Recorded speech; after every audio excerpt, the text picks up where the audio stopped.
ധ്യാനുണ്ടല്ലോ, ധ്യാൻ ഈ വടക്ക് വീട്ടിലേക്ക് പോകും. എന്നിട്ട് ആരുമില്ല സമയത്ത് മൂത്തമ്മക്കറിയോ രാകേഷ് ഏട്ടൻ അവിടെ ഒരാളുണ്ട് എന്നൊക്കെ പറഞ്ഞിട്ട് നല്ലോണം പിരികെറ്റി കൊടുക്കും. അപ്പോഴാണ് ഒരു ചാടിപ്പുറപ്പെടും.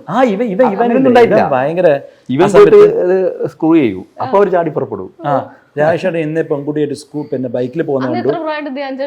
ധ്യാൻ അന്നൊരു പിന്നെ 16-17 വയസ്സൊക്കെ ഉണ്ടാവും. അപ്പൊ ഞാൻ ഇന്നേ പെൺകുട്ടിയായിട്ട് സ്കൂട്ടറിൽ പോകുന്നുണ്ട്. അപ്പൊ നോക്കുമ്പോൾ എനിക്ക് ബൈക്ക് ഓടിക്കാൻ അറിയില്ല എന്നുള്ളത് നാട്ടിലറിയാം. കാറ് മാത്രമേ ഞാൻ ഓടിക്കും. അത് പാളിപ്പോയി. അപ്പം പിന്നെ എൻ്റെ അമ്മയും എൻ്റെ അമ്മയുടെ അനിയത്തിയും അത് ഈ കോമഡി ആക്ച്വലി നിങ്ങൾ കേട്ട് കഴിഞ്ഞാൽ നിങ്ങൾ വിചാരിക്കും സ്കിറ്റിലൊക്കെ കണ്ടിട്ടുണ്ട്, ഇത് ഇയാൾ വെറുതെ കള്ളടിക്കുന്നതാണെന്ന് വിചാരിക്കും. പക്ഷേ ഇത് സ്കിറ്റ് കോമഡിയുമാണ്, എൻ്റെ വീട്ടിലും തറവാട് നടന്ന കോമഡിയുമാണ്.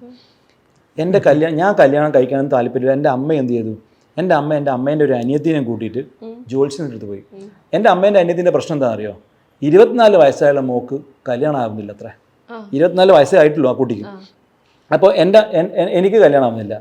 അമ്മയും അമ്മേൻ്റെ അനിയത്തിയും കൂടി എൻ്റെ ജാതകവും അതിനുള്ള കാര്യങ്ങളൊക്കെ എടുത്തിട്ട് ജോത്സ്യൻ്റെ അടുത്ത് പോയി.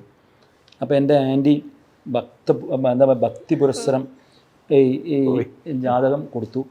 അപ്പോൾ ജോത്സ്യൻ പറഞ്ഞു, വീട്ടിൽ 5 പേരാണല്ലേ ചോദിച്ചു. അപ്പോൾ ആൻറ്റി ഞെട്ടി. കാരണം വീട്ടിൽ 5 പേരുണ്ട് എന്നൊക്കെ പറയുന്നത് ഇവർക്ക്, ജോത്സ്യരെ നിങ്ങൾ ദൈവമാണെന്ന് പറഞ്ഞു. അപ്പോൾ ജോത്സ്യർ പറഞ്ഞു, ഭാര്യയും ഭർത്താവും 3 കുട്ടികളും 2 കുട്ടികളും ഒരു അമ്മയും അല്ലേ എന്ന്. Anti flat. ജോത്സ്യരെ നിങ്ങൾ പറയുന്നത് എന്തും ഞാൻ ചെയ്യാമെന്ന് പറഞ്ഞു. അപ്പോൾ ആൻറ്റി അങ്ങ് തറപറ്റി. കാരണം വീട്ടിൽ 5 പേരുണ്ട്, കൃത്യ ആൾ പറഞ്ഞു. ഈ ജോത്സ്യനെ ഇവർക്ക് ആർക്കും അറിയില്ല കേട്ടോ. അപ്പോൾ പിന്നെ ഇത്ര കൃത്യം പറഞ്ഞു. അപ്പോൾ ജോത്സ്യൻ പറഞ്ഞു, ഇവർക്കറിയില്ല, പക്ഷെ അവനറിയാം. അവനറിയാൻ വേറെ കാര്യം. അപ്പോൾ ജോത്സ്യൻ പറഞ്ഞു, പ്രേമിച്ചി, പ്രേമ എന്നല്ല എൻ്റെ അതിൻ്റെ പേര്, പ്രേമിച്ചി ഇന്നലെ 2 ലിറ്റർ മണ്ണെണ്ണയും 3 കിലോ ഗോതമ്പ് വാങ്ങിയിരുന്നു ചോദിച്ചു. അയ്യോ ജോത്സ്യരെ, വാങ്ങിയിരുന്നു, നിങ്ങൾ പറയുന്നതാണ് ശരി, നിങ്ങൾ എന്ത് പറഞ്ഞാൽ ഞാൻ അനുസരിക്കാമെന്ന് പറഞ്ഞു. അപ്പം അയാൾ റേഷൻ കാർഡ് എടുത്തിട്ട് ഒറ്റ വീശാണ്.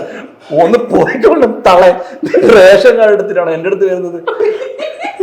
ഇത് ഞാൻ പറഞ്ഞാൽ നിങ്ങൾ വിശ്വസിക്കില്ല, സത്യമാണ് വിശ്വസിക്കില്ല. ഇത് എൻ്റെ തറവാട്ടിൽ നടന്ന കോമഡിയാണ്.